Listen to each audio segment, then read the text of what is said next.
আজকের ভিডিওতে জানব বন্যার সময় কি কি পদক্ষেপ নিতে হবে। নিরাপত্তার জন্য এই টিপসগুলো অনুসরণ করুন। ১. জরুরি সরঞ্জাম প্রস্তুত করুন। খাবার, পানি, মেডিকেল কিট এবং ব্যাটারির মতো জরুরি সরঞ্জাম প্রস্তুত রাখুন। এই সরঞ্জামগুলো বন্যার সময় আপনার জন্য গুরুত্বপূর্ণ হতে পারে। ২. উচ্চস্থানে সরুন। বন্যার পানি বাড়লে তাড়াতাড়ি উচ্চস্থানে চলে যান। নিচু জায়গা থেকে সরে গিয়ে নিরাপদ স্থানে অবস্থান নিন। ৩. বাড়ি সুরক্ষিত করুন। আপনার বাড়ির দরজা এবং জানালা সঠিকভাবে বন্ধ করুন। বন্যার পানি বাড়লে বাড়ির ভিতরে পানি ঢোকা প্রতিরোধ করুন।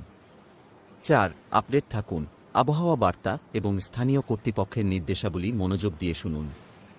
এটি আপনাকে বন্যার পরিস্থিতি সম্পর্কে আপডেট রাখবে।